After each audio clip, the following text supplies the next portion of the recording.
मान लेते हैं कि आप अपने दोस्तों के साथ पार्टी कर रहे हैं। उसी वक्त पर वहां पर पुलिस आ जाती है। वो कहती है कि हम आपकी तलाशी लेना चाहते हैं, हमें ये शक है कि आप ड्रग्स पोजेस कर रहे हैं। इसके बाद पुलिस आपकी तलाशी लेगी। मान लीजिए आपसे कोई ड्रग बरामद नहीं हुआ, पर आपके साथ वाले दोस्त से चरस, गांजा, अफीम, चिट्टा, कुछ भी ऐसा ड्रग बरामद हो जाता है। तो फिर उस केस में क्या होगा? मान लीजिए आप ऐसे केस में गलती से फंस गए हैं, तो आप क्या स्टेप्स ले सकते हैं वो भी आज हम इस वीडियो में डिस्कस करेंगे। देखिए, पहले तो आप एक चीज समझ लीजिए कि अगर आपके ऊपर एनडीपीएस एक्ट के तहत मुकदमा दर्ज हो जाता है तो वो कोई आम बात नहीं है। जब भी ऐसे केसेस होते हैं तो इन केसेस में पुलिस, कोर्ट्स बहुत स्ट्रिक्टनेस से ऐसे ऑफेंसेस को देखती है और ऐसे ऑफेंसेस में बेल मिलना भी बहुत मुश्किल होता है अगर आपसे उस सब्सटेंस की रिकवरी हो जाए। जैसे कि मैंने आपको एग्जांपल दिया कि आप किसी दोस्त के साथ बैठे हैं, आप कुछ नहीं कर रहे हैं, ना आप कंज्यूम कर रहे हैं, ना ही आपने वो ड्रग खरीदा है, ना आप उस ड्रग को पोजेस कर रहे हैं, बट आपके जो साथ में बैठा है वो ड्रग्स पोजेस कर रहा है। तो पुलिस बेसिकली केस बनाएगी क्रिमिनल कॉन्स्पिरेसी का। सबसे पहले हम समझते हैं कि किस बेसिस पर आपके ऊपर केस बनाया जाता है। अब पुलिस भी आ गई और आपके दोस्त से ड्रग भी बरामद हो गया। अब अगला स्टेप है कि उस ड्रग की क्वांटिटी क्या है। उसी बेसिस पर आपके ऊपर मुकदमा दर्ज किया जाएगा। अगर मान लीजिए आपके दोस्त से चरस बरामद होती है और वो चरस 100 ग्राम की है, तो आपके ऊपर स्मॉल क्वांटिटी का मुकदमा दर्ज होगा।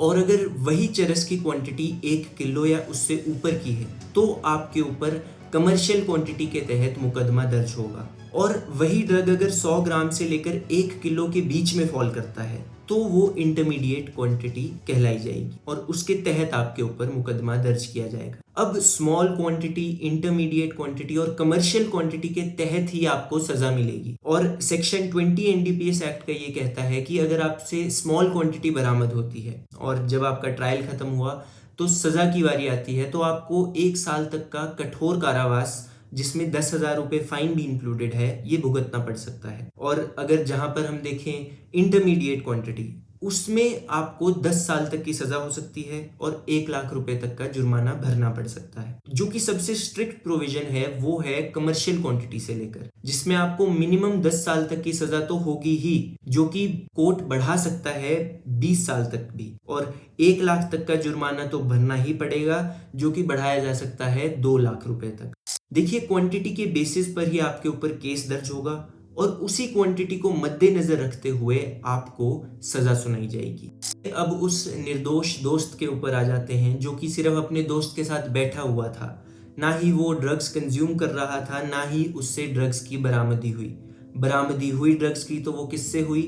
उसके साथ बैठे हुए दोस्त से। पर पुलिस तो अब आपको को अक्यूज्ड बनाएगी ही और आपको सेक्शन 29 के तहत क्रिमिनल कॉन्स्पिरेसी के तहत बुक कर देगी। और क्रिमिनल कॉन्स्पिरेसी की सजा भी इस एक्ट के अंदर उतनी ही है जितनी मैंने आपको बताई। यानी मान लीजिए अगर दोस्त से कमर्शियल क्वांटिटी 1 किलो चरस बरामद होती है और दोस्त को 20 साल तक की सजा होती है, तो जो को अक्यूज्ड है उसको भी 20 साल की ही सजा होगी। और ऐसे केसेस में को अक्यूज्ड मारे जाते हैं।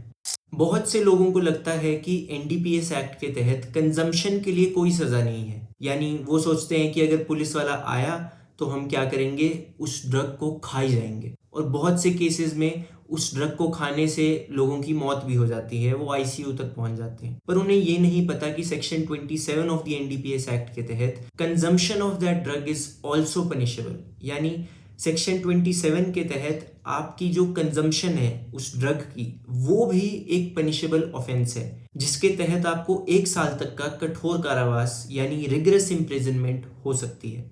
देखिए, कोई भी क्रिमिनल केस अगर आपके ऊपर दर्ज किया जाता है तो ये कोर्ट प्रिज्यूम करता है कि आप इनोसेंट हैं। यानी जब तक कोर्ट का फैसला नहीं आ जाता, जब तक वो ट्रायल पूरा खत्म नहीं हो जाता, तब तक आपको निर्दोष माना जाता है। पर एनडीपीएस के केसेस में एक प्रिजम्पशन ड्रॉ की जाती है जिसे कहते हैं presumption as to culpable mental state. यानी कोर्ट ये पहले से मानकर चलेगा कि आपका वो मोटिव था, आपकी वो इंटेंशन थी और आपको वो नॉलेज थी कि आप वो ऑफेंस कमिट कर रहे हैं और आपने वो इंटेंशनली ऑफेंस कमिट किया है। जैसे वो लड़का था जिससे कोई भी ड्रग्स की बरामदी नहीं हुई, बल्कि उसके दोस्त से ड्रग्स की बरामदी हुई थी और वो क्रिमिनल कॉन्स्पिरेसी के तहत फंस गया था, तो उसे ये प्रूव करना पड़ेगा एज अ को अक्यूज्ड कि इस ऑफेंस को कमिट करने के लिए ना ही मेरी कोई नॉलेज थी, ना ही मेरी कोई इंटेंशन थी और ना ही मेरा कोई मोटिव था। और वो प्रूव कैसे करेगा? उसे beyond reasonable doubt, through facts और थ्रू एविडेंसेस वो प्रूव करना पड़ेगा कि मेरा इस क्रिमिनल कॉन्स्पिरेसी में कोई हाथ नहीं है और ये जो मेरे खिलाफ मुकदमा दर्ज किया है ये झूठा मुकदमा है। अब देखिए, एनडीपीएस का आपके ऊपर मुकदमा भी दर्ज हो गया, आप अरेस्ट भी हो गए। अब बात आती है बेल की। देखिए, एनडीपीएस एक स्पेशल और एक स्ट्रिंजेंट लॉ है और इन केसेस में बेल मिलना बहुत मुश्किल होता है अगर आपसे रिकवरी हुई हो, यानी अगर आपसे ड्रग्स की बरामदी हुई हो। और ये डिपेंड करता है कि किस लेवल की क्वांटिटी में आपसे ड्रग्स की बरामदी हुई है। अगर वो इंटरमीडिएट क्वांटिटी है तो बेल मिलने के चांसेस होते हैं, पर अगर वो कमर्शियल क्वांटिटी है तो उसमें सेक्शन 37 के रिगर्स अट्रैक्ट हो जाते हैं। तो देखिए, सबसे पहली कंडीशन है बेल मिलने के लिए कि आपसे रिकवरी हुई है या नहीं हुई है, यानी आपसे ड्रग्स की बरामदी हुई है या नहीं हुई है।